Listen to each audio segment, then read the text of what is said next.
remember people's names, much less stories like that. I'll have to go fishing in my memory. Well, it's not edifying, you know. And Brent died, for those who don't know him, Brent died, and as I understand it, he basically ate himself to death. Oh, really? Right? Isn't that the story, Gary? Dick Trotman told us that. I went to his funeral. Myself and Paul Duxon went to Brent's funeral in Arizona. He died by eating himself to death, you said? Yep. That's what I heard through the grapevine. In other words, he just had no restraint with food and gained a ton of weight and clogged his arteries and etc. Oh, was he ordained? Yes. Oh, yeah. Oh, he was. Okay. He and Trotman were very close friends. They had planned after retirement to buy a home and live together, and Brent died. So Dick decided, well, what the hell, I'll just get married. And yeah, we got married at a late age. Yeah, he was basically ready to retire. Then he got married.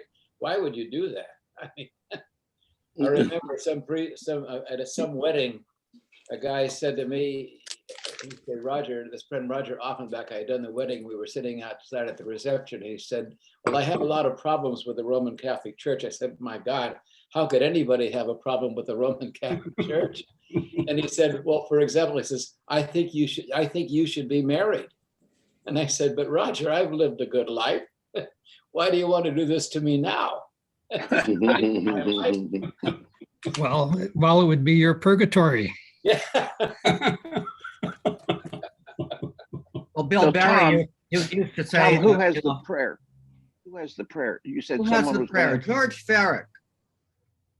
oh yeah, Shall some. we pray? George, Tom, I think you have it, don't you? I have it. I can put it up at a moment's notice.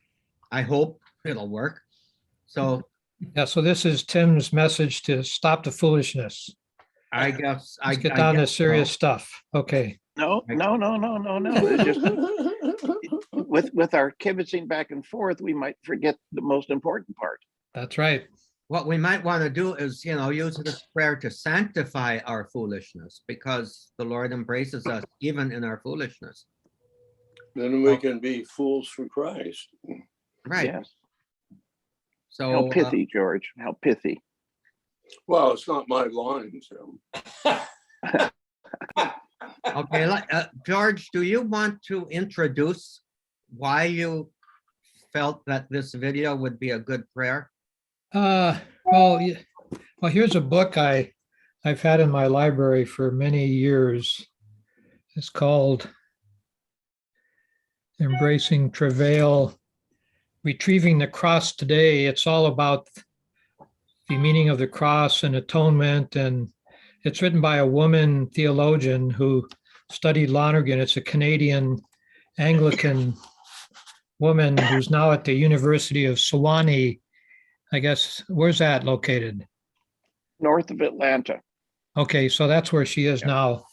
Her name is Cynthia Crysdale, and I don't know how I came by it, but it's timely. But she writes from the viewpoint of a woman and a theologian and so forth. Anyway, at the end of her book, she says, theology gives way to liturgy, poetry, symbol, dance, artwork, prayer, meditation, song. As a beloved English hymn reveals, my song is love unknown. She's talking about the mystery of redemption. That's not a problem to be solved, but a mystery that is signifying the vast reach of our desire and the limited scope of our understanding and action. Anyway, so she ends her book with these two stanzas from the hymn, and I've heard them sung at church, and so I copied them and sent them to you, and then I went online to find a musical accompaniment to them. So that's what Tom has. If you'd like to, Tom could play it, and then we could listen to it. So Yeah. that's where it comes from. Yeah, It we comes all from got- this. I'm not able to put up my Words. my own skill set doesn't allow me to put up the text that you sent by email. Yeah, that's not needed because I the can. music has subtitles to it. Yeah. So shall we go for it? Okay, sure. Yeah. Let us, if anybody wants to break into song along with this, please mute yourselves. So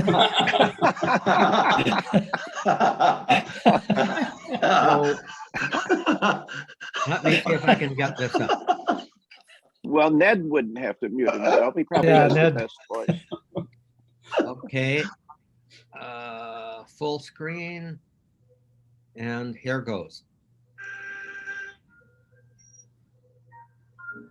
Can you hear it okay? Hardly. Music? Hardly.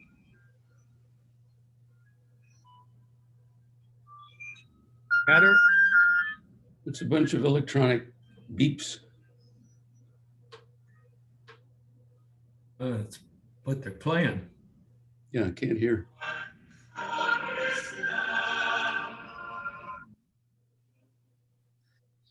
The sound isn't coming through too clearly. Okay, let me see if I can do a different setting here for the sound.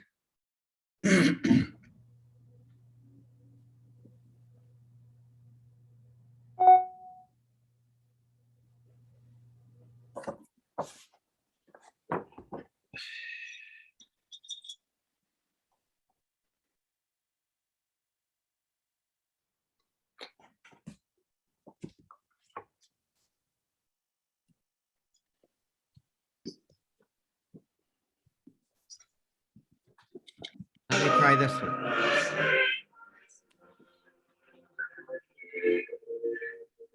Just pull the red line back to the beginning, yeah.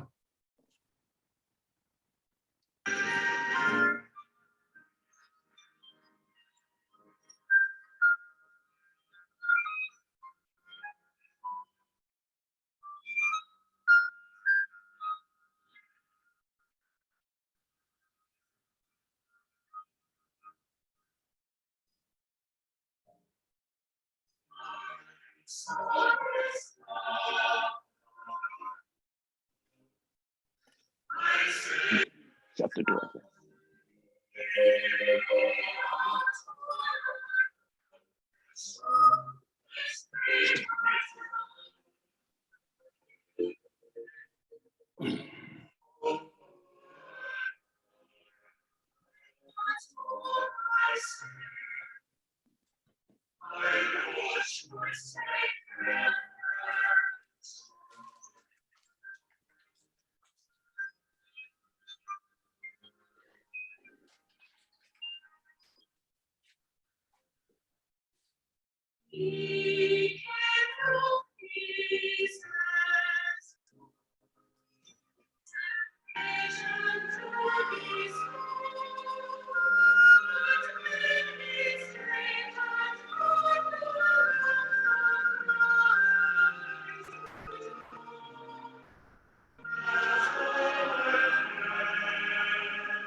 Okay, Hi, this is Christopher Kimball from Mill Street. You know, most of us use this. This is let European me- chef's knife. You could turn Christopher We Kimball could do off. that loud and clear. I already subscribe to Milk Street, so I know what he teaches. This is okay. I got rid of that. Yeah, Yep. you know, that was, I think, I got the idea, and it brings up, I don't know what you think, but when I was on sabbatical in Rome, we had a Jesuit, I guess he was a petrologist, but he was an amazing man named Paul Chaffee. And he took us around Rome and went all to the churches in Rome, the Catholic churches where you could see the elements of the Roman temples, you know, the Doric, different kinds of columns and all that sort of thing. And he would show the connections between the two. And then he went into an analysis of various Eucharistic prayers and things like that. But I asked him one time a question that has always been, and when we come to Holy Week, I always wonder, you know, Jesus died for my sins, or Jesus died for us, just like this, this prayer talks about. And I asked, you know, why did Jesus die? And if Anselm tried to come up with that weird theory of what's that called? Substitution. Redemption, whatever it is. Yeah. An infinite God was Atonement. offended and needed an infinite victim, which our bishop, by the way, loves to teach. But I asked him, and he simply said, really all we can best say is Jesus came to save us. However, he said it that way, and in doing so, he lost his life. Something like that. I don't know what your thoughts on that are, but I mean, it's always been kind of a wonder to me, you know, when we say he died for our sins or he died to save us. I mean, when we come around to Good Friday, I always think to myself that what he did was to take an instrument of death and turn it into an instrument of life. And in that way, he kind of saves us from the ultimate despair. But I don't know what your thoughts are. So I'll throw that out. It makes me think of Romero, you know, among, I'm sure, many others, that he was out there to try to do good for his people. It got him in deep trouble. I don't think of Jesus as coming looking to be crucified, but he was trying to promote something amongst the Jewish people, and they got upset and got the Romans to get rid of him. Yeah. So, yeah, I kind of have the same thoughts that you do, Bob, and that you mentioned, Gary, that I can't see Christ as dying for our sins. I think he died because of our sins, because of human sins. I think he came to show an antidote to sin, but I can't see God as demanding a pound of flesh and wanting Jesus to go through this to pay back some kind of payment that was due. To me, that's a lesser God than I would even be if I were God. My thought would carry that one step further, that in this sinful world that is alienated from God and self-alienated from God, Jesus came to show, to demonstrate, to embody, as the Son of God,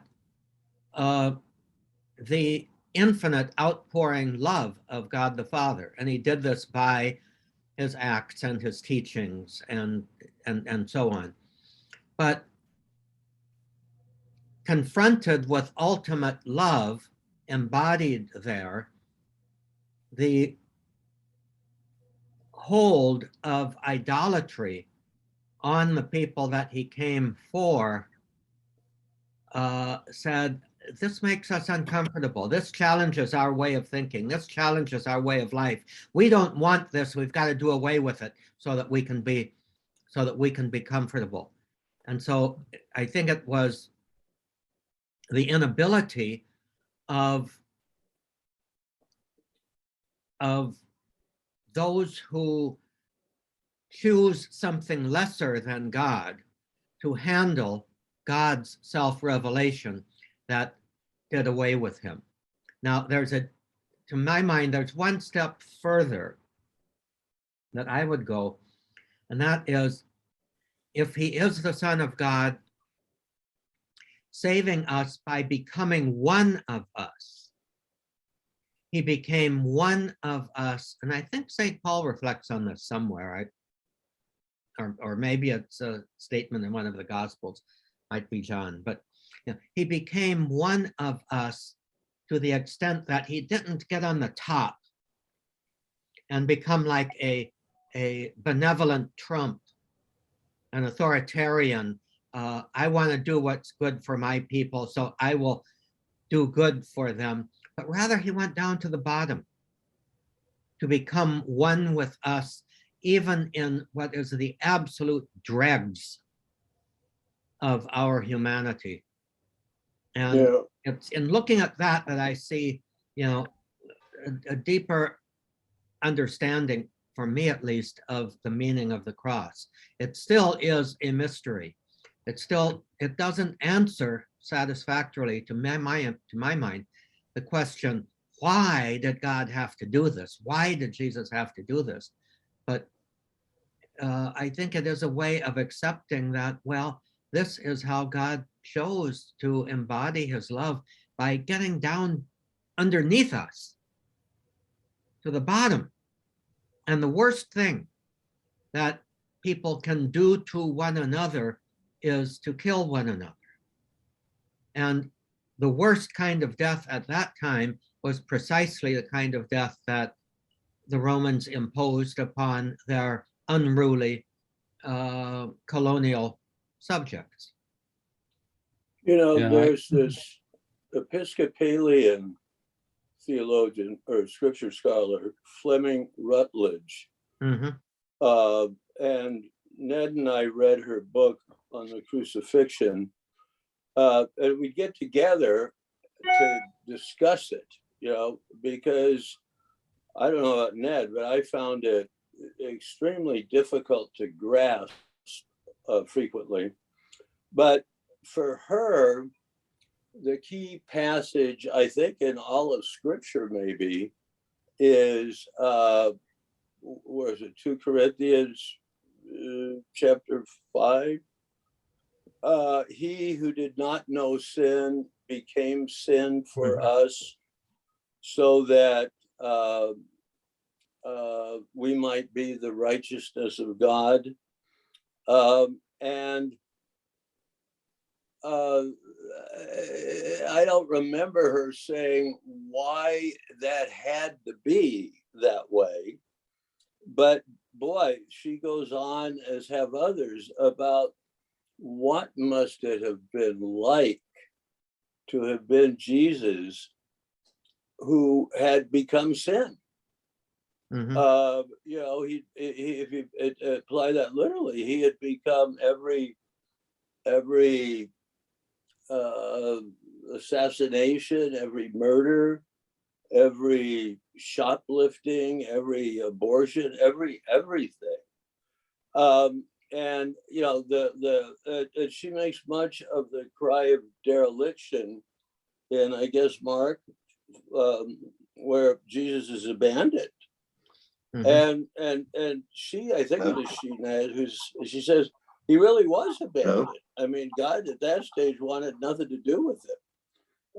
And when he, and you get into this penal substitution theory that, I guess, who articulated, well, St. Paul did, allegedly, but Luther, maybe, that when God looks down on Jesus on the cross, he sees me, because he became my sins. And when he looks down on me, rolling around Earth happy, he sees his beloved son who's innocent of all these sins. Substitution, we swapped some. And if that theory is valid, I thought it was a hell of a deal for us. Go ahead, George. Well, it hangs together. It makes sense. But why? Why did it take that? And that's the same question everybody else is asking, I guess. And he talks about it, though. I mean, or she talks about it. She says that the powers, the principalities, the prince of the air, this really is a struggle. Evil's very real, and it's not easily vanquished. And, it fought back. And hence the agony of Jesus. Somebody said, I was reading recently, that the abandonment, Jesus' abandonment by the Father, or perceived, really began in the Garden of Eden. Not Eden, the other one, Gethsemane. Gethsemane, yeah. Yeah, that's where he really switched with us and took on our sins. I don't know. One of my conclusions was that it's a simple thing that I think is not so simple, that Tom and was talking about, and I think George Ferrick, he loved us so much that it's so unbelievable that he became a human being. And right from the beginning of his ministry, asking John the Baptist to baptize him. And John said, no, why should, this isn't right. It's the other way around. And he said, we need to do this to satisfy a righteousness. And in the end, I think Fleming Rutledge basically said, to me, he loved us and he mixed in with us, and the world ruled by Satan is so ugly, can be so ugly.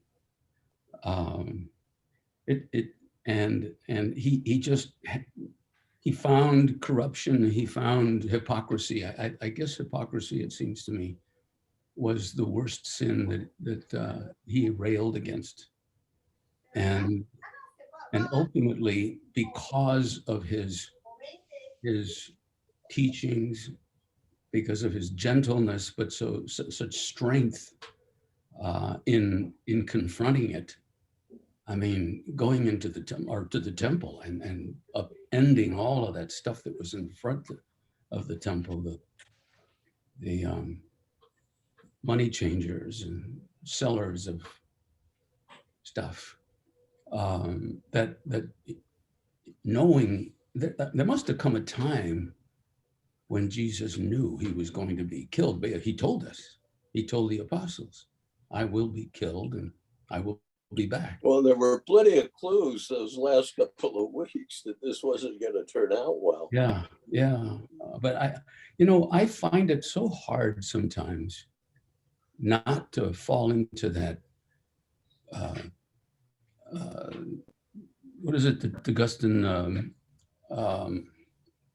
railed against? I can't think of it right this second. Pelagianism, good and evil fighting. Evil seems to be so intelligent, so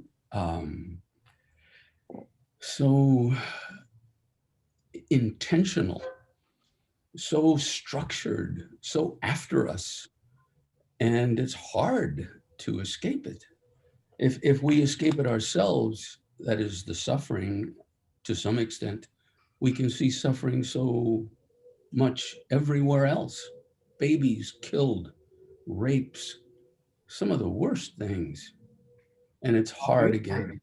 It seems so intelligent. Look at the Ukraine right now. Yeah, Yeah. yeah. So I I think, agree you know, with now Tom. that I think that one thing is I think a good, I won't say argument, but a good indication that there is something to this personification of evil, Mhm. you know, in the tradition that we have of Satan and the devil, and you know, and all of that. That there is an intelligence to evil, and Yeah. that evil does not like us.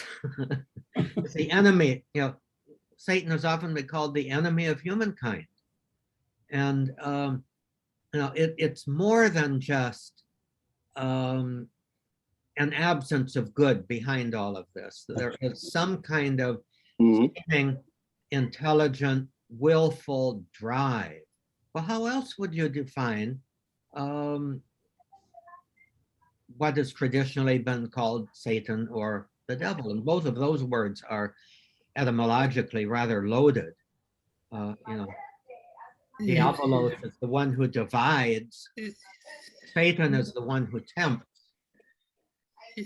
Yeah, I don't, the word intelligence used with evil doesn't strike me as resonant. I guess it's because Lonergan kind of defines evil as the surd, a lack of intelligence. In other words, if you take intelligence in a positive sense, certainly evil is scheming. I would use that word, but I wouldn't use the word intelligent. To me, it's the most unintelligent thing in the world to do. If you take understanding as the logos or something that is also good, you know, it just seems like it's there's a lack of, you know, when you see, George, you mentioned Ukraine, when you just see those people lying on the ground, and you know, women and babies, as you said, Ned, being killed and so forth. There's no intelligence there at all. It's just evil, and it's scheming, and there's a lack of what's the benefit of it? You know, it's just terrible. It's just George, absurd. You know, you can't find any intelligence to it, I but it's definitely scheming. Yeah. I agree with what you're saying, but what I hear you saying also is that intelligence is good. Is what? Intelligence is good. And if there's no goodness there, there's no intelligence there. But I like I subscribe to the naming of the devil as the liar, the grand liar, Master of deceit. exactly. And I mean, he must be so completely lost that perhaps that's how not being intelligent in my mind would fit. But that liar finds ways to deceive in grand scale. And so we've got the world wars, and now we've got Putin. We don't know what the hell he's going to do. You know, and somehow there's, as you said, scheming. There's a will against us, and Jesus walked into that, or came down into that, and his goodness could not but, you know, conflict and struggle with and fight with, and ultimately he said, okay, let's let you do the worst you can. He actively gave himself, and then was slaughtered, and then came back and said, okay, that was the worst you could do to me, and here I am. And now please follow me. Understand, love will conquer. But why, back to Gary's question though, there would have been all kinds of ways for Jesus to take on and vanquish evil. But he didn't. Why did he have to become, the crucified God? He said, You know, I think the answer to that has to end up in the mystery.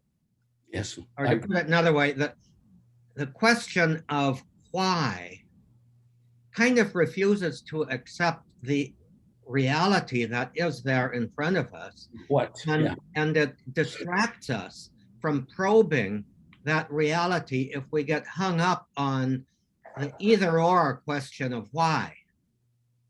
So somehow or other, I think the Lord is asking us to put aside our need to ask the question, to get an answer, Explanation. question why, Yeah, I agree. and then to probe, okay, this is the way it is. This is the way God did it. This is the way that God's loving designs unfolded among us now in a spirit kind of submission of will. I want to know why, but I have to submit that need to know. I have to submit that to God, and now I can let him lead me in, okay, what are the implications of this? What does it mean to me? That kind of thing is kind of what I would. I used to think there was no devil, and there was evil. There's plenty of evil, and we just took our own human evil and projected it onto this mythic figure because our own human evil was so appalling that we couldn't conceive of it as coming from us. I still think that'd be a decent theory, but I've come around to a belief in this malevolent being, Satan.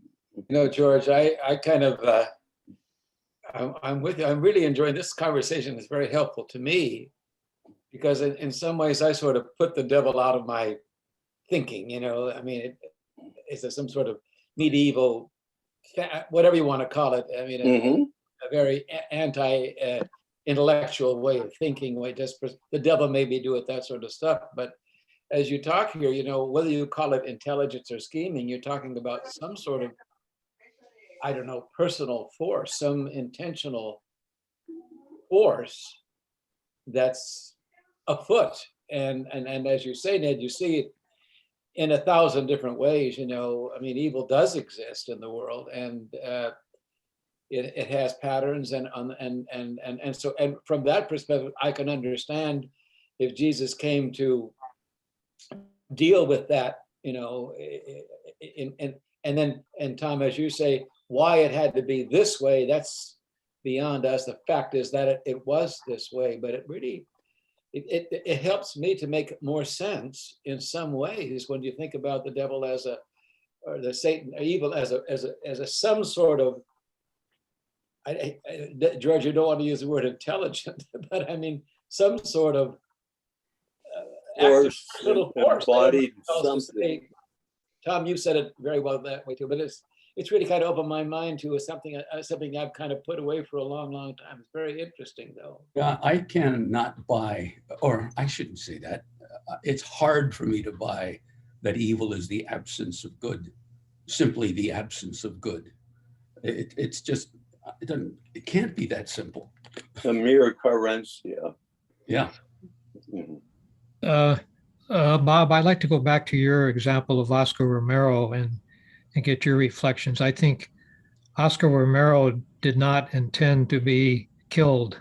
Right. I want to be a martyr, when he was ordained or along the line, but he did what he thought was true and good and brave. And that happened as a result. Yeah. And that's how I see Jesus. He didn't come and say, I'm going to give my life up for humankind or people. He said, I'm going to do the Father's will. And so he made many little decisions along the line to do what was true and good, and it led to his being killed for reasons that you were saying, George.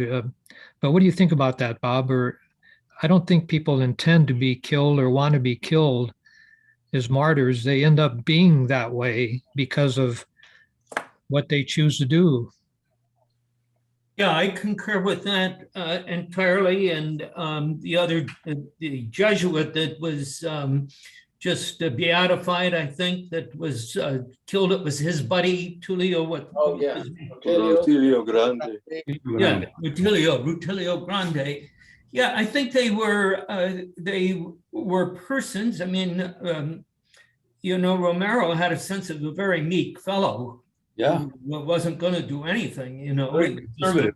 quietly go around. And Rutilio Grande, and they both, I think, developed a sense that people are being badly dealt with here. And, as persons ordained, I suppose, in service to other people who believe in the goodness of God, seeing what was going on, they both felt they had to do something. And I guess Grande was fairly active as well. He was a pretty meek fellow too. And so as the violence that was put out by those that were in control, who I would say are the very self-centered people, it's all about them, it's a distortion of being a human person, and it becomes all about you and your power and your conviction and to hell with the other people.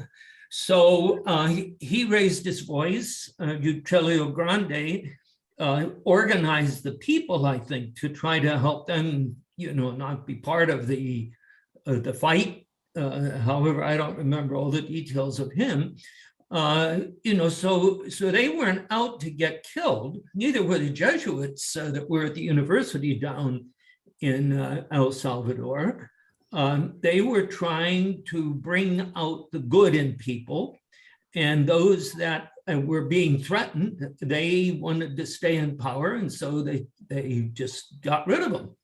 And I think the same thing would be the case of Jesus. He was there to try to teach us how to be reflections of God, creatures that are acting because we're made in the image of God, that kind of a thing. So I don't think he was looking to get killed. I'm not sure any person is looking to get killed. I'm thinking of what was I think he was Polish that was in the prison, and he stepped forward when somebody was going to be killed. Maximilian Kolbe. Maximilian Schell. Yeah, Maximilian Kolbe. Same thing. I mean, he was a good man trying to make the world better. And, he wasn't looking to get killed, but when somebody else was going to lose a family, he volunteered.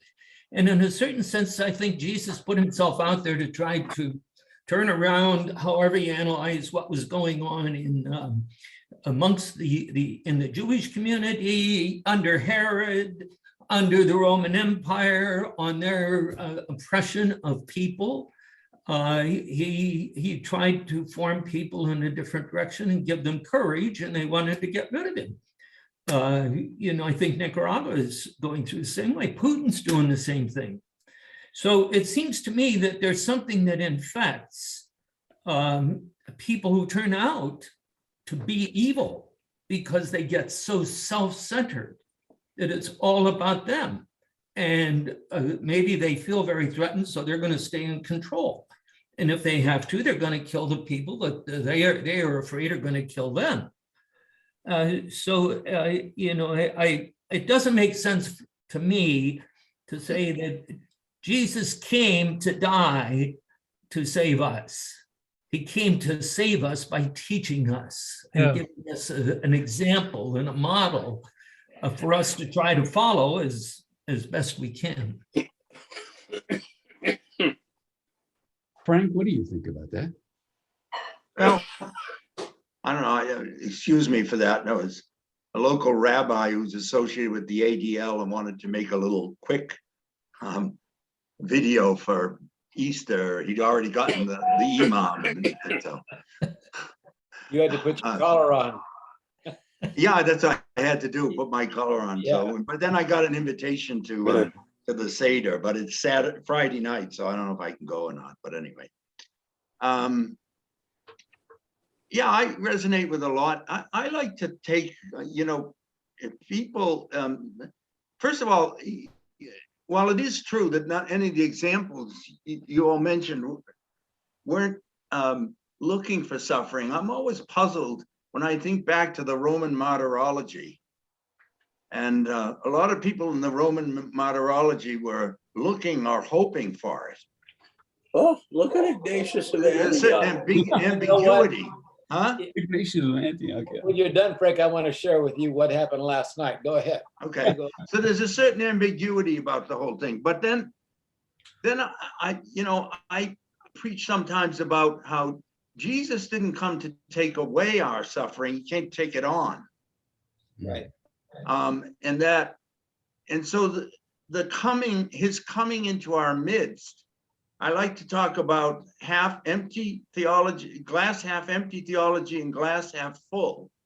And glass half empty was he came to save us from our sins, but glass half full is he came to teach us that the most beautifully human touches the divine.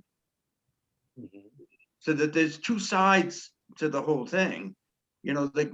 John 3:16 says, as you'll see in the bottom of In and Out cups, says, God so loved the world that he gave his only begotten son.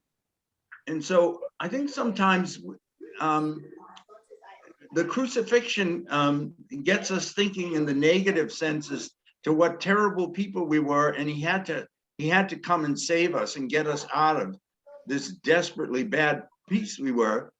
But he also came to affirm that being human has the potential to become the divine. There's a certain divinization that's promised. And so I think we need, I don't think we can talk about the crucifixion without talking about the resurrection. I really agree with that. Let me back up. You mentioned Ignatius of Antioch, and George, last night I went to our prison mass. That's a time, before Holy Week when the bishop consecrates the oils, and this was the time when I guess the priests really have not been together for really a couple of years. I didn't go to the retreat because there were too many people there that I thought might not be vaccinated and all that sort of stuff. But I went last night, and going to our cathedral right now is like walking back into time, going back into the 1950s with all it was very nicely done, but it was the style, of course, of all the stuff we've been talking about. The bishop talked about Ignatius of Antioch. The bishop says he reads the readings in the breviary every day. He reads the whole thing. I read morning prayer. If I'm lucky, once every while I get to evening prayer, but that's about it. And he talked about Ignatius of Antioch, as you said, Ferrick, he wanted to die. Yeah. He did not want them to save him. And then the bishop talked about, being crushed, and he talks about olive oil. Ground under the teeth He of talks the about lions. the things in the chrism mass, the bread, wine, and oil all need to be crushed, in order to become something else. But I thought at the very end, he was saying, we should want to be crushed the way Ignatius was. I turned to my priest and I said, I don't know about Ignatius. I just want to do like they say at night prayer. I like a peaceful death. I don't want to be crushed. It's a whole kind of spirituality and theology that is, I don't even relate to, but it's interesting that you mentioned. And then last night, that was what he talked about, Ignatius of Antioch, and not wanting to be fed to the lions and gobbled up and become. Yeah, who was Ignatius? Was he a single male cleric monk, or was he a family father with grandchildren? To me, that makes a big difference. If a person's a solo actor like that who doesn't have any family, to me, I agree with you. The guy's crazy. I wouldn't bring him up as an example, St. Ignatius. No. To me, the other type of people who give who give their lives are jihadists. They think they're going, they're going to blow themselves up for a cause, and they're willing to do it, for 1,000 nights of pleasure, whatever, they conceive Yeah, of heaven, and that's 74, absolutely George. terrible. Yeah. But I think, Frank, you're right when you say you read the Roman martyrology, and there was, it's just a whole different era, a whole Yeah, different way of thinking, exactly. Yeah. completely contrary to the way we think today. But, Well, read the accounts of the Maccabees, Yes. Um, yes. uh, wow. Well, this whole thing of I'm not sacrifice. recommending it, by the way, to go out looking for it. I'm Yeah. just saying that I'm saying there's a certain ambiguity in the tradition. Oh, the Yeah. Yeah. ambiguity. I remember reading Romero the last Yeah, that was good. weeks of his life, was terrified and was seeing a shrink, Right. Uh-huh.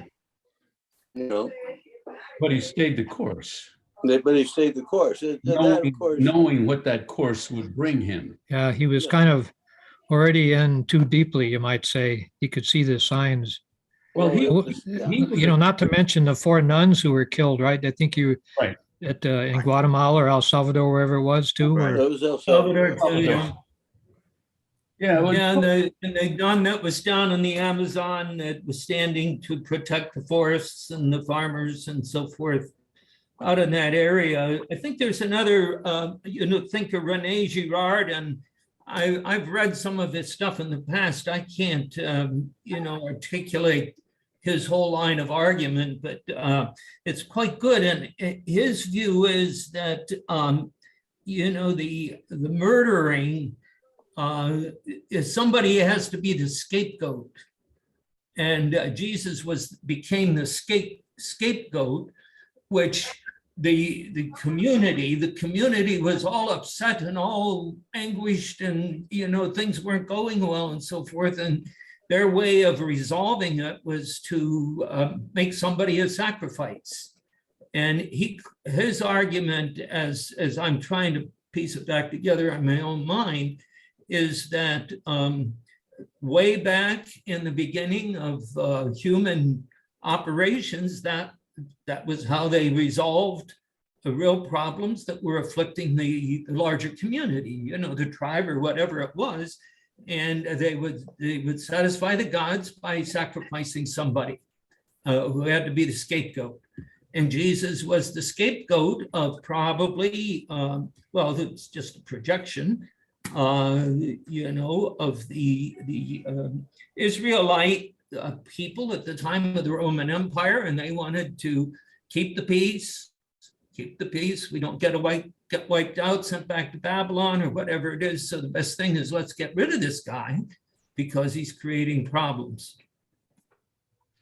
Are you talking about that Rene Girard? Yes. yeah. Yeah.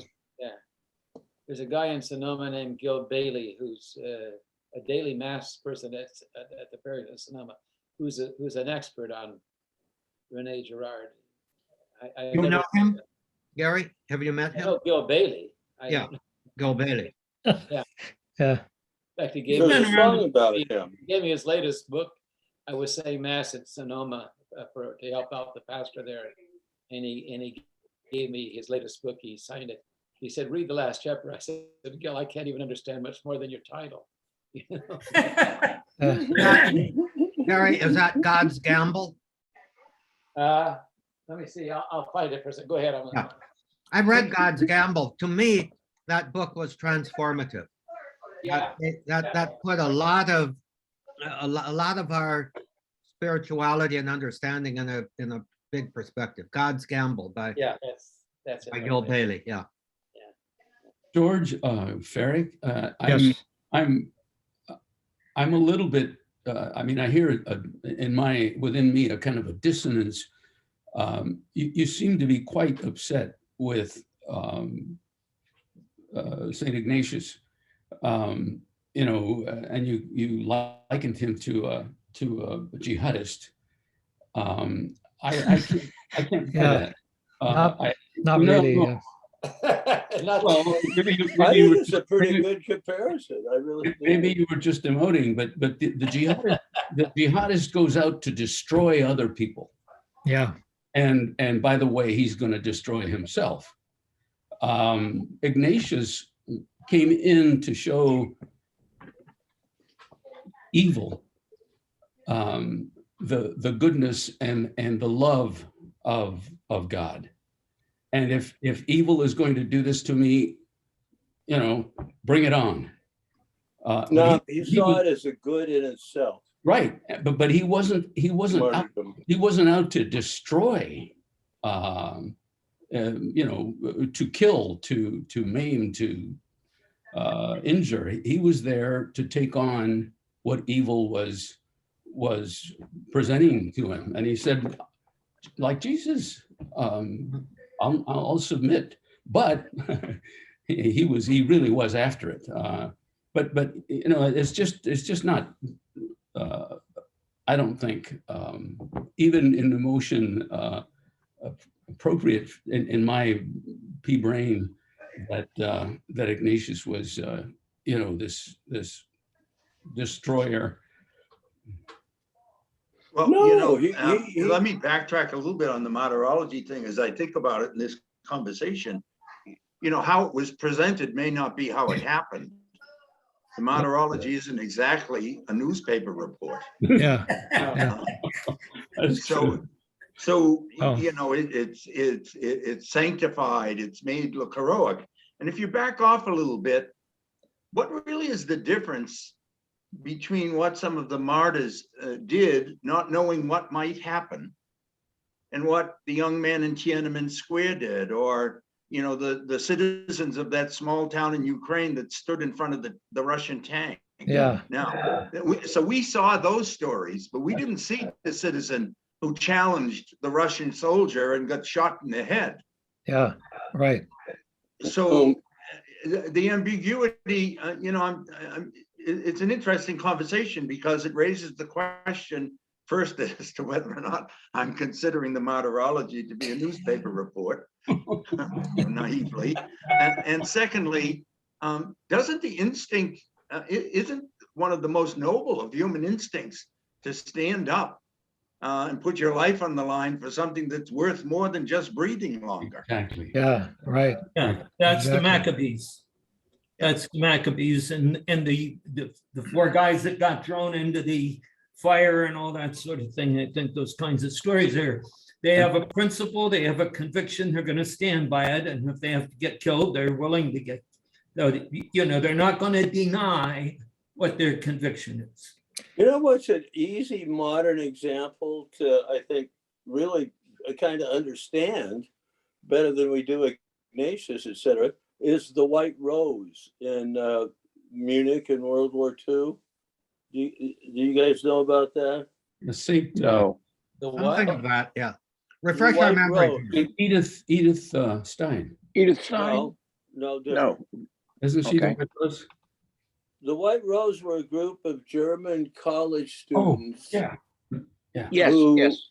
Yeah, decided that the war, that Nazism was insane and leading to ruin and great sinfulness. And so they started printing up little anti-Hitler pamphlets and leaving them where passersby would see them.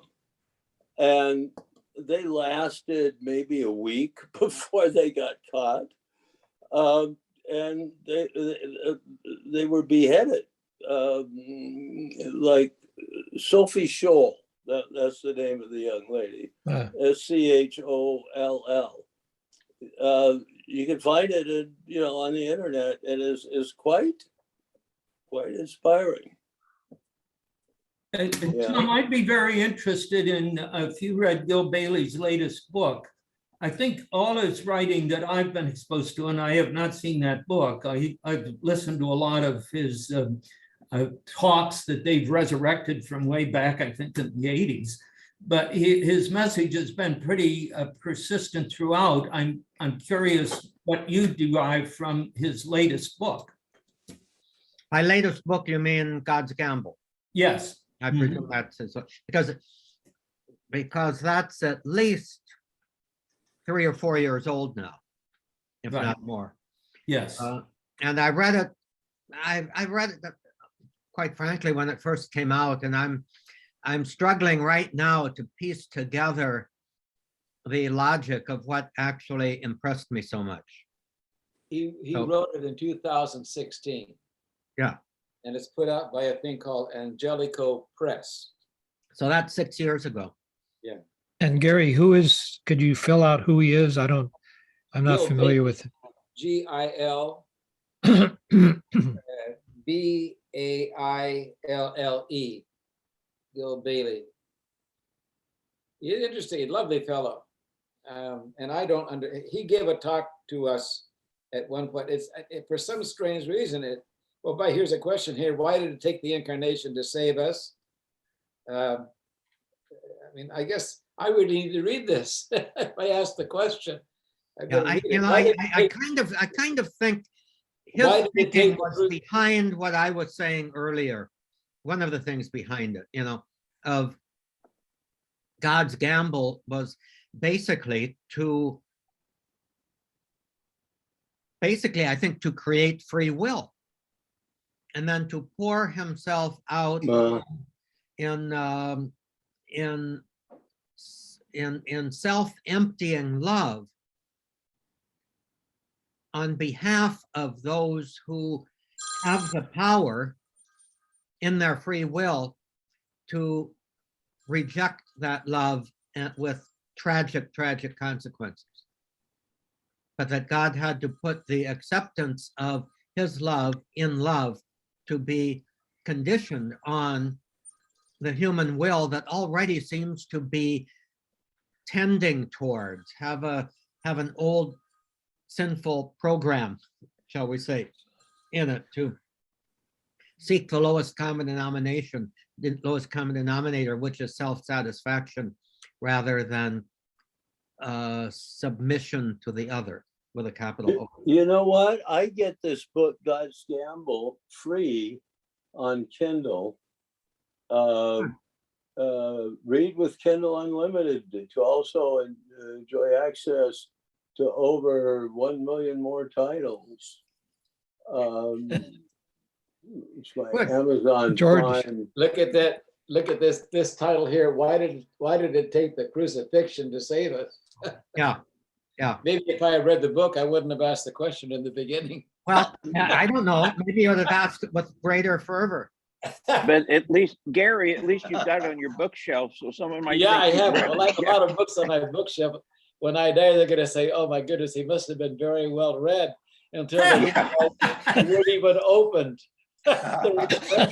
Now is the day I bought them. There's I a might- picture of the author. He looks like a layman. George, It's like saying he left a lighter legacy than his bookshelves would indicate. is the author Gil Bailey? Baille.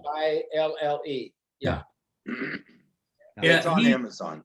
He's His a name very doesn't- bright guy. He was a lawyer Yes. at one point in his career, and somewhere he became a very good presenter and talker. And I think he could just kind of roll out, but he did his homework with it. I've listened to a lot of his discs. So he is impressive. He's also very conservative. I think that he's locked in with the conservative wing of Catholic thinking, which I'm not criticizing, but that's kind of where he's coming from. There's a certain streak of negativity, and maybe even a bit of pessimism about the situation, but with belief that we will be redeemed, sort of thing. He's very worth reading, very thought-provoking, and I think he's understandable, but he can get a bit difficult to follow.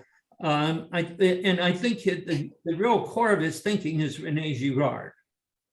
And yeah, he may be conservative, but he does not strike me as being one of those, what do they call them, rad trads, that the kind of people that Tim has encountered in South Carolina that I see when I go to the cathedral. Gil might be more, When you look at your bishop. yeah, but he's a very, Yeah, he's conservative, I guess he's conservative, I don't know, but he's not, Not in a negative way. not, Right. not, What's he's not that what's kind of interesting, crazy guy that, yeah. to my mind, what's interesting is some of those, and I have Ratzinger in mind here, some of those who are the darlings of the rad trad crowd Yeah. have the reputation of being, totally irredeemably conservative. If you actually read their stuff, they are very perceptive and forward thinking. Maybe not in the way that the left-wing ultra progressives would want it, but there's a lot of stuff that challenges that ultra conservatism in Ratzinger and Pope Benedict also.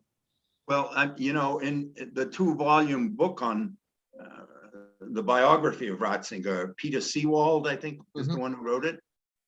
In the first volume, which is the second volume is terrible, but the first volume is very interesting because it shows Ratzinger's intellectual tradition. And he always avoided being narrowly categorized as a neo-scholastic. And he was very much into contemporary German philosophers when he was in his early years as a teacher and getting his doctorate and that whatever that postdoctorate degree you have to get in Germany in order to teach. And for instance, one of the comments that he made one time about, which I found very interesting, was he used the whole word encounter in terms of the sacraments. Which that's a contemporary philosophical term, which, if a lot of bishops had used that now, rather than trying to stuff real presence down the throat of people who don't understand that kind of thinking, we'd be a lot better off. So I think there are, the second volume of the book was terrible. It was kind of a defense of excuses, Archbishop Ganswein didn't write this letter, or someone else did this or that. I'm surprised that he let the second volume go the way it was. But the first volume of Ratzinger, I think, is very interesting in terms of his intellectual formation. I think another factor, the way I've read is I respect that he is a brilliant man and he made great contributions to the council.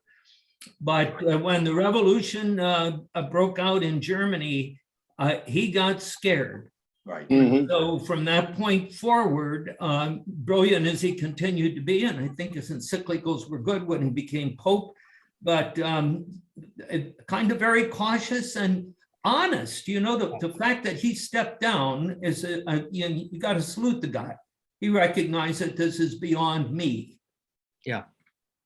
I think personality-wise, and I don't know him obviously, but he strikes me as being both physically and emotionally somewhat fragile. And and you can see how that would, there's kind of a kind of an elegance to Ratzinger, that it rides a little above the rough and tumble that he might have run into in the Vatican bureaucracy, and from which John Paul protected him, because John Paul was a master of the rough and tumble. So this elegance and thoughtfulness, I think, is something that frequently those people on the right who kind of embrace him as the be-all and end-all don't really appreciate. Right. I thought that was very telling. That most of you see the two popes. Yeah, I did. Yeah. The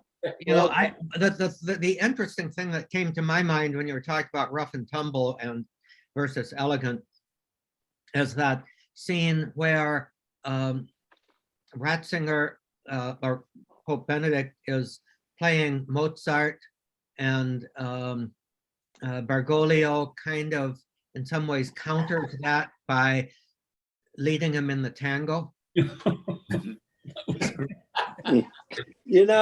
I wonder, I thought that show got Bergoglio kind of right-ish, but totally blew the Ratzinger character. I wonder what others thought of that. How do you mean, George? Well, they made the Ratzinger character this kind of almost a German bully. You could see him banging a beer mug on some Munich cafe. And, my impression of Ratzinger, and part of this is from my brother-in-law who met him, it said, a good gust of wind would blow him away. He was so frail towards the end of his pontificate. He met the limina visit of the California bishops, and they introduced a bishop to him. This is Fulano de Tal from wherever, and Benedict would go, yes, thank you. And then on to the next guy. But in the movie, for instance, for instance, he went from the elegance, if you will, of the piano, and with a little coaxing, finally agreed to dance with Bergoglio. Yeah, that's right. I'd forgotten that. So, obviously that picture was probably, as to facts and details, was probably more untrue than true. But I think in capturing something of a, shall we say, the spirit of both conflict and reconciliation that both of them sort of embodied, I thought that picture was kind of right on. You thought they got so. I Ratzinger? agree completely. I agree completely. I didn't Yeah, think, well, a lot of people have said there were caricatures, but I think if you looked at the level at which you're suggesting we look at it, Tom, that you're right on. Yeah, you can't in 2 hours of a movie, you cannot do other than a caricature of the depth of somebody's personality. Of course. But I just Bergoglio, watching that character, it didn't shock me in the least. That's kind of the way I picture the dude. But Ratzinger, too hard-edged, I thought. Yeah, but he responded. I'm not remembering the details of that. Well, I don't remember movies. I don't watch many of them. But what struck me was when the two of them are sitting there with mugs of beer watching the soccer game. The soccer game. Yeah, and I mean, they were great buddies, Mhm. There was a real breakdown, I think, by Bergoglio, who wanted to be let go because he was ready to retire. And for whatever reasons,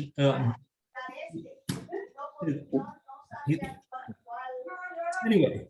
Can I go in a slightly different direction back to where we were about all of this, the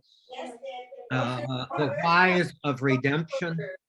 Did anybody watch the little clip that Tim just sent this morning, wasn't it? Or last night? The movie Calgary, you mean? The movie Calvary? Calvary, yeah. Yeah, I haven't. You mean the one the Irish one? Yeah. Yeah. Really? I watched that little clip of Baron, and I didn't, I sort of remember that movie, but it didn't impress. I didn't see it. I think I'm going to try to now, but I remember when that movie came out and it got mixed reviews and all of that kind of stuff. But I thought that Baron's description of forgiveness using that movie was very, very much right on. And of course, the priest was was very much a Christ figure, taking on himself the burden of the sin of all of his fellow priests, whom this character was avenging. And What was the movie? It's called Calvary. Calvary. Oh, Calvary. It's a very powerful movie. Done by Bishop Barron? no, No, he did a review. No, but Barron does movie reviews. Some of his reviews are just, to me, just stunningly insightful. And so last night at my Curcio group, we were talking about forgiveness. You know, this is the kind of the point we've been talking about, you know, the crucifixion and all that. And this friend of mine said it was one of the top 10 movies of his lifetime. And he kind of described what it was about. And so he sent me the link of Barron's review of Calvary. But to tell you the truth, I take Bob's recommendations lightly, because in the top 10 is also Blues Brothers with John Belushi and Dan Aykroyd, you know. And so I thought, okay, well, he's all over the place. And so I was anxious to read or to watch Barron's review of it. And so I asked Sandra, I said, would this be something that you would like to watch with me? And she said, well, we've watched 3 of the movies that Bob Lang has recommended, and every one of them is terrible. So you want to watch this movie, Calvary? You can go. No, the other one that she watched was your guys' recommendation. What was it called? The one with De Niro. True Confessions. Or Oh, whatever. True Confession. True Confession. She thought that was just, she didn't get it. And it's kind of, you had to be there to understand, I think, that movie, True Confessions. But and so I think I'm gonna, some evening when she's doing something else, I think I may just go load it onto my Netflix or Prime Video and watch it, because it You know, just- that's interesting. It's Yeah, interesting. Gary, what do you have to say about Calvary? Well, I'm going to say, I think, you know, I saw it when it came out. I went with a priest friend, as a matter of fact, an Irish priest. And the priest does, the guy does kill him. I mean, and he tells him, Yeah. he goes to confession. And he said he was abused as a kid and somebody has to pay for it. And you're the one. And he goes through the movie and he gets himself into all kinds of situations. I keep saying, my God, that priest is everywhere. He's in every single buddy's life. But he's at one point wants to leave and go somewhere else. But he does kind of figure out who the guy is who was in the confessional. And yet he still keeps the appointment, and the guy does kill him. And at the end, and I forget who it is, the guy who killed him is now in prison or whatever, I believe. And there was a woman, I don't know if it was the priest. it was the priest's daughter. It was his daughter. Oh, he It was had the priest. He'd been married before he went into Okay. the priesthood, and this was his daughter. She does forgive him. And I remember, now that you bring it up, how in some ways so disturbing it was to me, because I'd like to see the guy rot in hell, you know. I mean, I'd have to see it again, but I remember my reaction that, wow, you know, that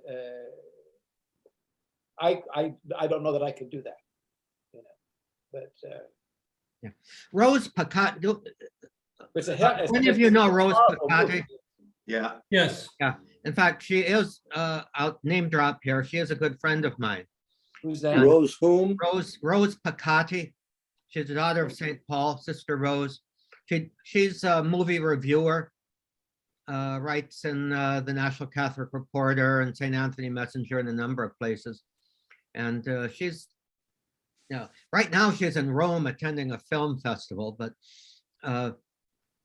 I called up her, or brought up her review back in 2014 of Calvary, and you know, she kind of hits it on the head too. She's a good reviewer that you know, he goes through this crisis over that week of angst, and then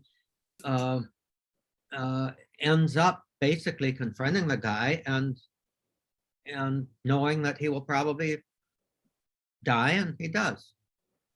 Is this Calvary? Yeah. Calvary. Calvary. Mhm. Tim, could you send that link to? I I'd sent like it to have you guys. Yeah, if you I could- sent it. I sent an email link. No, hang on. Let me look it up. I don't know that But I know, Bob Bob, you're Frank on are the on list, Bob. This. You're on the list. I think So- you were on the list, Bob. Oh, when Speaking, did you send it? speaking of Hang on. movies, Oh, here's this one. Yeah. speaking of movies, Oh, yeah. this poster with a letter from the Diocese of Helena and a copy of Mark Wahlberg's letter to the American bishops just arrived by FedEx. Ah, Wahlberg, is very well known because he was born and brought up in Boston. Yeah. And so I've never gotten something like this addressed to me at the Oh, parish, and telling me there's early bird opportunity, special requests, etc., and an endorsement apparently from the communications office of the Diocese of Helena, because Father Stuart Long was a priest of that diocese. Mhm. so what's that movie about, Frank? It's about a boxer who, and there's all sorts of apologies in there because there's the kind of language that you'd expect if you hung out in a boxing gym, Hmm. who eventually reforms his life and becomes a priest. Mhm. the only clip I saw of it was he was something where I think he got into an accident. He's on a motorcycle or something. Yeah. Is it?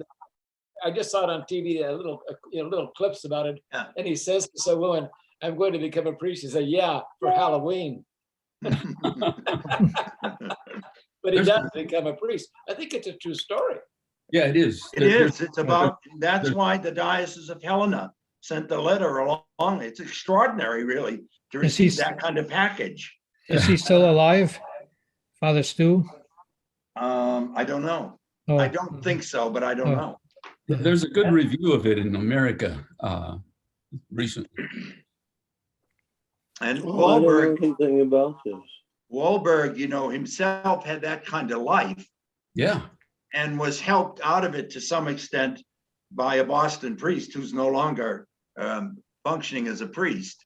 And it had been very close. Priests have been very, very important in his life and that of his family. So.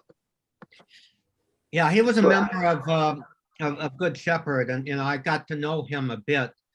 Not necessarily one of my favorite people, but given his background and his particular influence in Hollywood, I thought he was sort of living a bit of a divided life. He was a very good family man once he and his wife finally got married. In fact, one of the first things when I got to Good Shepherd was tell a little anecdote, was that his wedding with two of the children in attendance took place at Good Shepherd. That the priest who kind of straightened him out was the one who celebrated the wedding. And I was one of the probably less than a dozen people who were actually allowed in the church. He had security all over the place in the church. There were a million paparazzi all over surrounding the church for the occasion. He and his wife had to kind of sneak into the church. And then, of course, what happened was with all of the security, 10 minutes before the wedding, he goes out the side door and waves to the paparazzi and then walks back in. So, It sounds, Tom, a little bit like my wedding because I didn't have the security, but when Rome refused to laicize me, I got married civilly and then got it convalidated. So my two children were at my wedding. yeah. But how did you treat the paparazzi? Well, we let them in. Okay. Okay. He bought them all some Guinness, I think. I mean, I should say we let him in. Oh. The paparazzo, I guess. Wahlberg, in my time there, I've got a few anecdotes. Of course, the children were very spoiled, went to Good Shepherd School, and the mother was kind of a pain, a thorn in the principal's side, and I just sort of let that be. But he had an interesting relationship with the paparazzi because anywhere that they would go, he would evade, like go out for lunch or dinner. They would be around, he would evade them. And then he would go out and talk to them, give them their photo op, and then go back in. And there was an interesting thing that I did every now and then. I would, search for his name on, in conjunction with Good Shepherd or Church on YouTube. And there was an interesting little video on YouTube of him getting a ticket while he was driving to church. And it showed him a distance being stopped by the police, getting the ticket, and then driving down Bedford Avenue to Good Shepherd and go in for a visit. He wasn't going to mass, it was on a weekday. Mm. But It sounds a bit staged, maybe, huh? I don't think so. Oh, you don't? Okay. I'm describing it in a bit of a staged way, but I don't think that was. I think there's a real genuine tie to Catholicism in his heart because of this priest, Jim Flavin, who basically got him out of his, he spent time in jail for beating up a Vietnamese guy and that kind of thing. Yeah. By the way, Tom, the Globe today has a story that the house is for sale for 87.5 million. Oh, really? Yeah. Which house is this? The one in Good Beverly Shepherd Hills? Parish, I presume. Yeah. Yeah, it's way out. It's in a gated community on a hilltop in the Hollywood Hills, and it is an absolute mansion. Right. I was there once because he was throwing a dinner for a friend of mine who was principal of the school that he helped, and so I kind of tagged along, and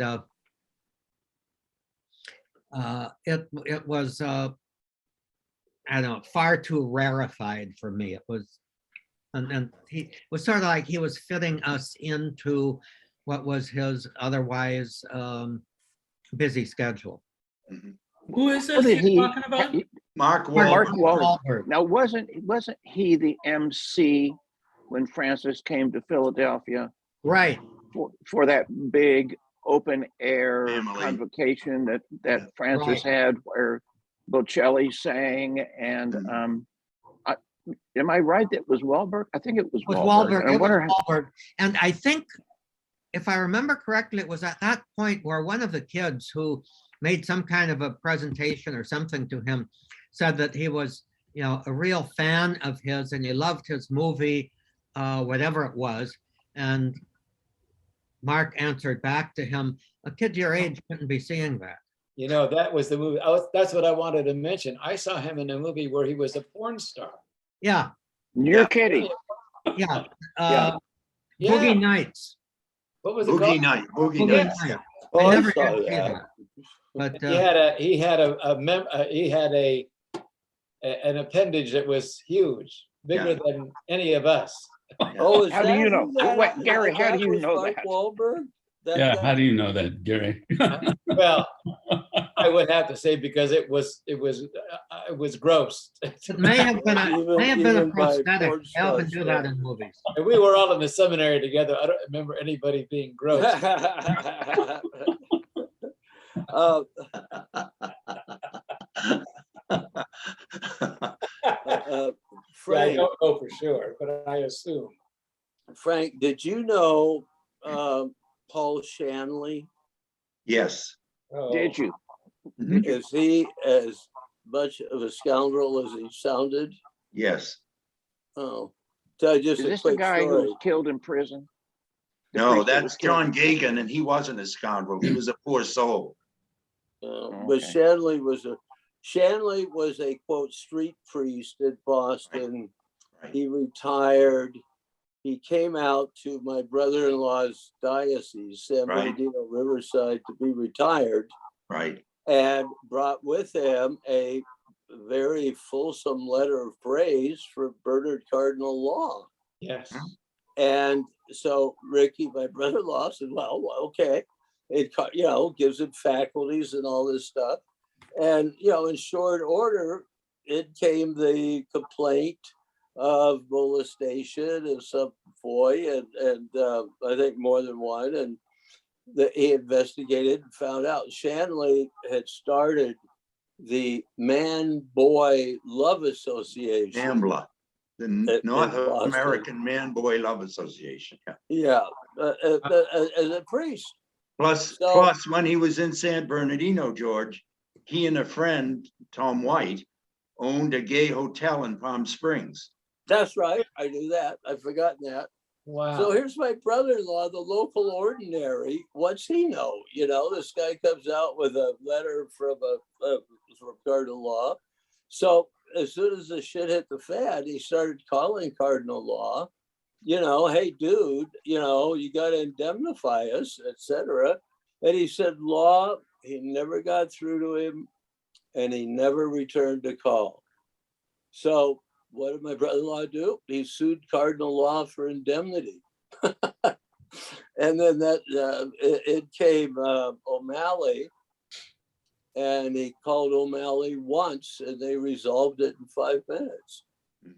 I guess Cardinal Law was a bit imperious. A law unto himself. I remember this priest, and I was, when all this, we were on sabbatical when all this stuff started again. And Gary, where were you? Rome? I was in Rome in sabbatical. In fact, I mentioned to you, Frank, a priest named George Morin, who's I know George. Yeah. He was with us. Great. I love George. He's a great guy. Yeah. I remember one time we were talking, and George had this dry sense of humor. And they were talking about the sexual morality of the church, and they said something about masturbation. He said, "Masturbation? I mean, you mean they want to take that away from us too?" But when all this stuff happened, because I was on sabbatical in like 2002, that winter, and all that stuff with law came out about this Shanley business. And a priest friend of mine, Dan Welton, who was telling me that, because I thought this had been taken care of many years ago. They had dealt with this many years ago in the bishops' conference. And as it turned out, from what my priest friend Dan Welton was telling me, and he's a very meticulous guy when he talks about these things, they already knew what they needed to do, and they already had a protocol to follow. And they wanted to make it mandatory for every bishop in the country, and Law was one of the people who vetoed the mandatory nature of it. And here he violates it and creates, what we now see today. I didn't know Bernard Law. I met him once, and I was with my wife, but so I didn't get to have schmooze with him or anything. But it's very interesting because everything you say is true. But there are a lot of priests in this diocese who say that as a bishop, he was more attentive to priests and their needs and their lives than most other bishops they've experienced. Sure. And that hospital ministry, yes, that he would hear that a priest or a priest family member was in the hospital, and he'd show up at 10:30 at night to visit with them. George Morin said, when this happened, he said, "I'm so sorry to hear this. He came to see my mother in the hospital when she was there." Right. Just what you're saying. Right. Wow. I have a priest friend who had a Down syndrome brother he lived in his 50s and he was dying. And this priest friend is very upfront and forward. In other words, you never have to try and figure out what he's saying to you. And Bernard Law came to him, called him and said, "Jim, this is Cardinal Law." He said, "I heard Danny's in the hospital and you never told me." And so Jim said to him, "Your Eminence, I'm not in the habit of calling my ordinary when a member of my family goes in the hospital." And he said, Jim, it's Danny. And until Danny died, Bernard Law was a regular in the hospital to visit with him. And at the end meeting with the priest, Jim got up and said, I will never forget you, what you did for us, Your Eminence, but it's time. Yes. And, What did the time mean? Did time for him to Law- go. Time for him to go. Well, so then he goes to St. Mary Major and has a stipend of 104,000 a year. Whatever cardinals get, I don't know. I mean, he didn't get anything different. I mean, when was the last time you ever heard anyone say that being Archpriest of St. Mary Major was a sinecure or anything like that? Well, you never heard it until he went there. Yeah. Whoever heard about it? It's a dumping ground for, if you will, excuse me, for retired cardinals. When they retire know from that. their offices, they find them, well, actually not, it isn't completely. He had to leave that at the age of 80. So he couldn't continue on there. So it looked like it was a plushy sinecure. It was just, what else do you do with them? Yeah. So I think more was made of that than it's really worth. But frankly, the church and Cardinal Law and everybody else, we don't have any defense in this thing. We're at the table at the battle without a sword. Exactly. So, Well, have you guys, Gary, Bob, Frank, Tom, I know the Pat Zeman story, but have you had close associations with any priests that were validly accused of these crimes? Did you have any buddies who were? Yes. Did you? Oh, yeah. Gary Timmons, who was the one who was the most notorious one in our diocese, lived across the hall from me at St. Eugene's and was doing these things I didn't know. I mean, I was amazed. He had run a summer camp and spent a lot of time with young kids coming to visit him. And I just was amazed. I said, I would not take that he would spend that kind of time with young, but I said, well, how impressive that they came to see this Father Gary. I was one of the two. He used to call me the phony Father Gary. But later on, when he was accused and he wrote me a letter saying, well, now we know who the real Father Gary is. He was and very talented. Started at Perry, very talented kind of a guy, but we probably all know somebody. I mean, Oh gosh, yes. I didn't I have just close know associates. victims. My side of the story is knowing victims. That's my side. I've probably known more victims than I have perpetrators. The one, couple of them that I knew fairly well, and one visited him when he was in prison was Pat Romer. I think many of you might remember him. yes. Oh, I That was do. way back in the early days. Another one was Rick Henry, who was a Yeah. seminarian in my first parish, Our Lady of Grace in Encino. And I had my misgivings at that time. I sort of looked askance at, he was always very handy, shall we say, with the young people. And that just seemed to be a part of his seemingly effervescent personality. I always thought he was kind of shallow myself, but it turned out that it was not just a style of ministry that he had, that it was something much deeper. Found it rather interesting that when he was a seminarian, I was kind of a friend of his at the parish. My mom always had misgivings about him.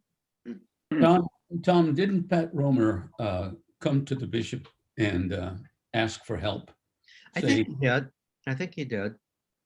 And got Not before he was caught, I don't think. No. Yeah. I read that file from cover to cover. Oh, did you?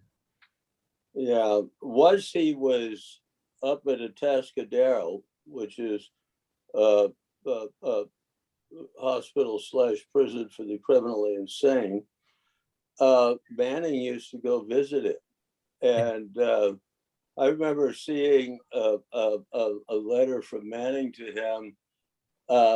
Romer had sent Manning a card or something for Easter, and Manning's reply was something like, "Dear Pat, my days are doubly blessed. We're celebrating the risen Lord, and I heard from you." You know, it was something very much to that effect. But Cardinal Manning, you know, was, well, many people saw him from different angles, but one angle that a lot of people saw him from was a saintly angle, right, Tom? Mhm. You know, and Saintly and ascetic, and you know, he had a warm side to him that didn't show very often. When he became Bishop of Los Angeles, or Archbishop, and I was on my way out, he called me in. I came in to see him, and he said, "Look, I know what happened, but anytime you want to come back, just call me, and there'll be no problem." Mhm. I was overwhelmed by that. Yeah. I went and saw him in the days of Católicos por la Raza. What is that? What is that, George? What is that? That was a group of Chicano militants just staged a riot, really, at St. Basil's on Wilshire on Christmas Eve Mass one year. It would have been probably 1969. That was Monsignor Huck's parish, right? Or church. Yeah, that was Monsignor Hawks Parish. And Cardinal McIntyre was in residence there. And at the time, Manning was coadjutor. So, and I knew all these guys that knocked over the church, you know. So, and they were sincere people. They weren't necessarily pious in any traditional sense, but they were sincere people. And so I went to talk to Manning and asked him to meet with them off the record and, you know, make up his own mind about them instead of buying Cardinal McIntyre and Monsignor Hawks's view, which he did. But I remember there I was, you know, feeling a bit awkward. Can you guys hear me? We can hear you, can't see you. Yeah, that's because my battery was getting low, but I'll come back. But anyway, and gosh, he was so gracious. And that when I was leaving, he said, "Now, George, did you bring your car?" And I said, "Well, yes, Archbishop." And oh, good. And I just wondered if he was going to give me a ride or something, you know, would have been a bit out of the ordinary. But, you know, and he stressed to me how well he knew Cesar Chavez from his time in Fresno. I rather liked him. Me too. Yeah. Who is this? Who are you? Cardinal Manning. He Oh, was in yeah. between. Manning. Yeah, I know he is. Yeah. Yeah, McIntyre and. I met him at LAX at the baggage claim one time. Oh, is that right? Yeah. So were you carrying his bags? No, he was alone waiting for his own bags. I had a similar experience with Cardinal Medeiros when I took my leave of absence. About you know, you're feeling terrible and confused and about everything that's going on. I got a letter from him accepting, responding and granting the leave, and then, you know, you expect that that's the end, you know, signing it, etc. Then he went on in a couple of paragraphs, and one of them invoked his blessing on my future and thanked me for my service to the people of God in Boston. I thought it was incredibly gracious. Lovely. Yeah. Very nice. I have to tell this very frivolous story, which I only have secondhand. The famous Herbert J. Ryan, SJ, that we keep talking about, really knew his church history. And he was telling me, he said, gosh, you're impatient with Archbishop so-and-so. He said, let me tell you about Gangplank Willie.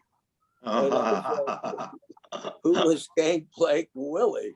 Gangplank Willie, Frank, right, was William Henry O'Connell. huh, of Boston, who was not the most pious of clerics. No. And he had, as a young man, wanted to be a Sulpician Mhm. and had applied, and the Sulpicians turned him down. They wouldn't even let him into the novitiate. Fast forward, he's now the Archbishop of Boston, and the Sulpicians are still teaching in the seminary in Boston. And they had a cemetery there where they had buried the dead Sulpicians. And he called them in and said, you're leaving, you know, I'm throwing you out of this archdiocese, and take your dead with you. Is that true? That's true. And the sad irony of that is that the Archdiocese of Boston sold those seminary grounds and the Cardinal's Palace to Boston College, you know, 10, 15 years ago. And on the grounds was this tomb of Cardinal O'Connell's. And part of the deal was he was removed from the tomb and buried in a court, kind of unmarked in a courtyard of the seminary until they could find out an appropriate place to put him.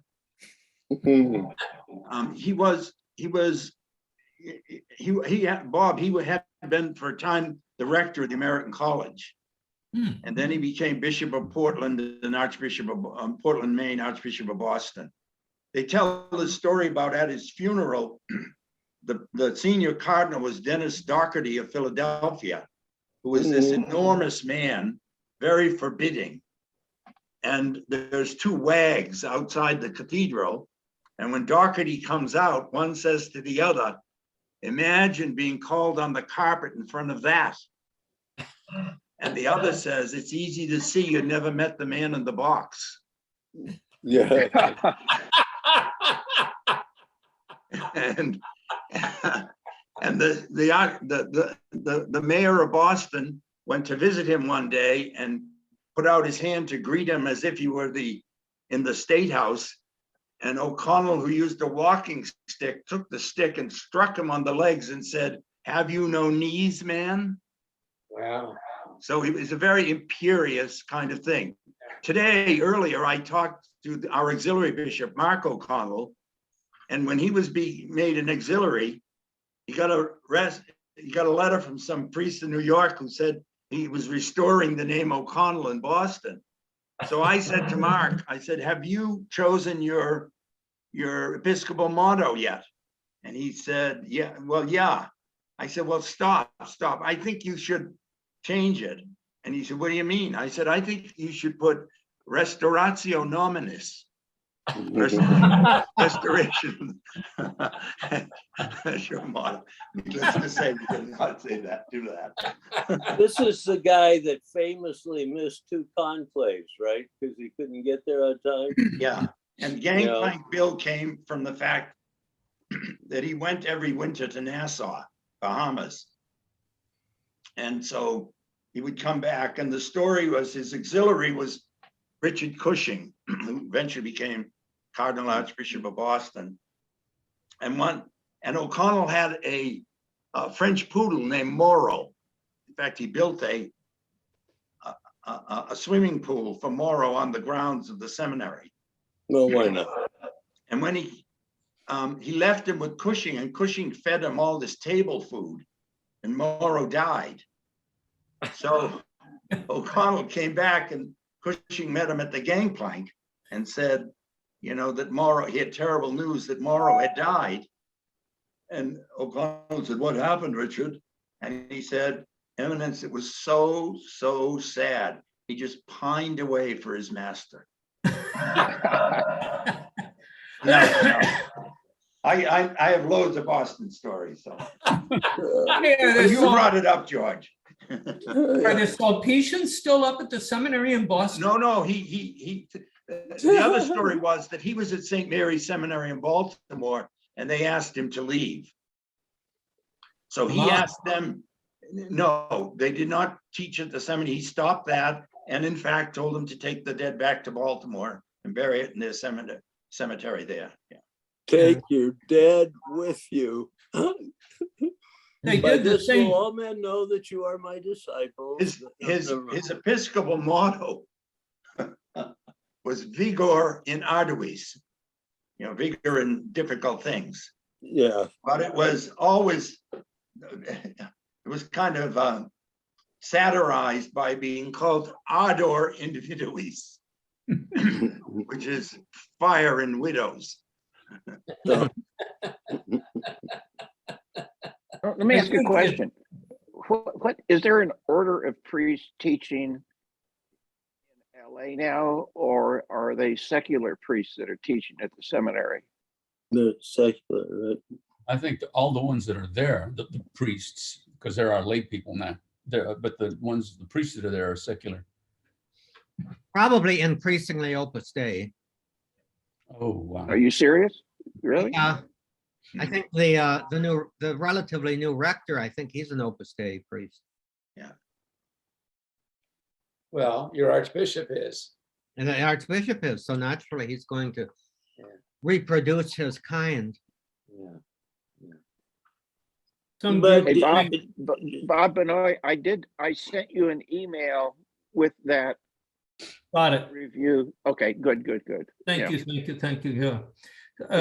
San Francisco threw well, I don't know if they threw the Sulpicians out. I think they did. So the Sulpicians pulled up and I think they moved all their deceased also. Corleone, yeah, he wanted them out. Really? Yeah. Mhm. Never And- mind. Yeah, because, all those He years installed and- Bishop Daly for briefly as the rector there. Yeah, Before Tom he Daly. became the bishop in Spokane. Yeah, I know. Tom Daly's brother is the principal of our high school. Oh, okay. And I went to a meeting a while back. A friend of mine is trying to raise money to keep the high school going. And he had a friend of mine who's a very wealthy guy. And they wanted me at the meeting. So I walked in and Pat Daly says, "Oh, Tom said to say hello." I said, "Well, give Tom my best." I said, "We agree on so many things." I said, "Tom," I've known Tom since long before I was a bishop. I said, "Tom thinks I'm to the left of Attila the Hun, and I think he's to the right of Genghis Khan." So Hey, Bob, do you have a new bishop? Yes, Guys, I've got to go, so Okay, And bye, I have- George. see you. I do too. I David think watch Bonner. it. David Bonner is his name. He came from Pittsburgh. He's just 59 or 60. Been with Is us he a the- year. Is he the descendants of Indian immigrants? Is that? I have, no, it's a new bishop in Columbus, Ohio, Oh, he okay. is Indian. And I know nothing about him other than that he was apparently a priest up in Toledo. Okay. But wait, you're what in diocese? Youngstown, right? Pardon? You're I'm in Youngstown. I'm Which is a Youngstown. diocese of its own. Who? Youngstown. Bonner? Yeah. Bonner, yeah, it's his own, he's the ordinary. No. Okay. I have to go myself. I'll I have see to you go, too. guys. Hey, Take hey, let me ask you a Thank question. you, everybody. No, See you a next Frank, week. you won't procedure be around question. next Friday because it'll be It's Good Good Friday. for you. Yeah, Oh, next Friday is Good Friday. Yeah. I believe so. This is Yeah. Paul. In the We'll Catholic carry our Church, it is, cross. George. In the Catholic Church, it's Good Friday. Yeah. Is anybody interested in talking next week? I mean, having this meeting, maybe not everybody can make it, but some may want to. I can't because it's I'm one, not able to. Yeah, Frank. it'll end at 3:00 and that's when our service is. Yeah, Me too. Yeah. I can't either. So I'm gonna have to Yeah. pass Tom next week. okay. Should we just suspend it next week and make, Yeah. I think that's a good Yeah. idea. celebrate the Let's do it. resurrection the following week? Okay, Okay, yeah, Okay. Thank you very much. Guys, have Thanks, a Al. beautiful Take care, guys. weekend. Easter. God bless. Take care. okay, Thank you. bye, Bye, everyone. See you all. bye.